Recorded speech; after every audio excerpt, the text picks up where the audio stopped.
Hi St. John Fishers, it's Father John coming to you with a Friday video, and this week we're in a foreign country and we've even gone back in time a bit, as it's the Saturday of your half term when I'm filming this, and I'm out in Italy.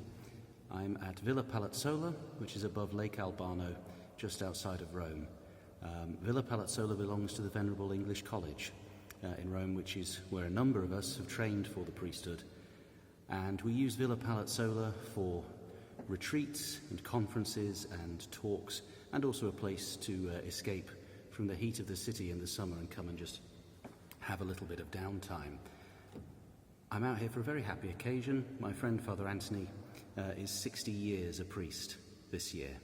So we're having a solemn mass and a rather splendid lunch to celebrate 60 years of priesthood, because 60 years of committing to anything, your priesthood, your marriage, your commitment as a religious brother or sister, a good and noble profession like being in the military or the fire service, the police, the NHS, anything that you've committed to for that length of time is well worth celebrating. So we've come out here to have this celebration.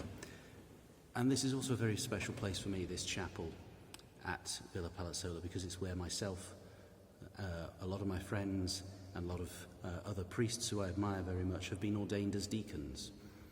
So the deacon is one step below the priest. Every man who trains for the priesthood becomes a deacon as part of that training, spends a year serving as a deacon before he goes on to serve as a priest. And I am sat in pretty much the exact spot where it happened for me almost 6 years ago.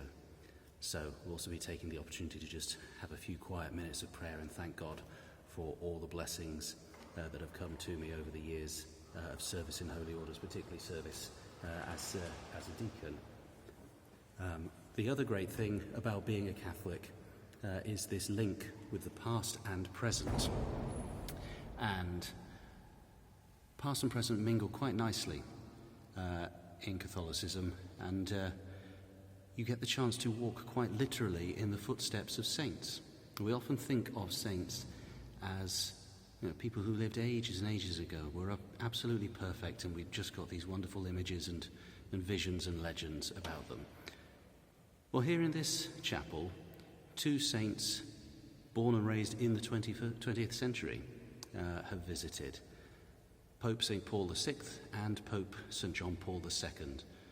Paul VI served as Pope from 1965 until 1978, and John Paul II served as Pope from 1978 until 2005, and they're both men who had a huge impact on the Church in the 20th century, really set it in a really good place to be carrying the Christian message forwards into the 21st century world.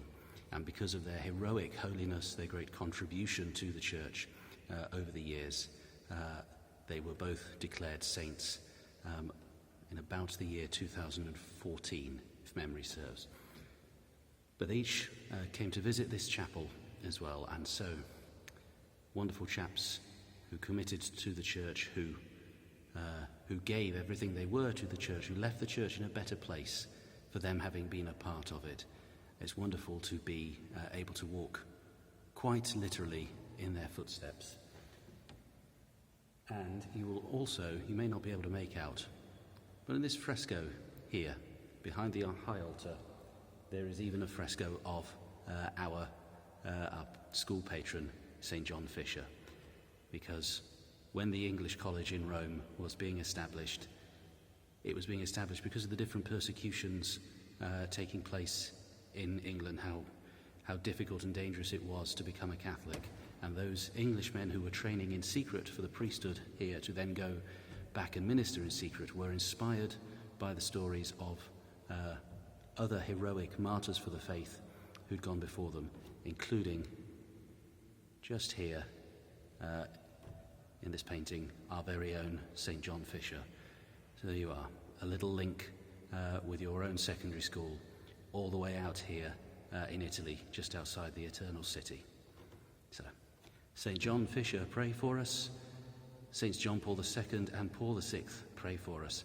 And I'll see you all when we're back. God bless.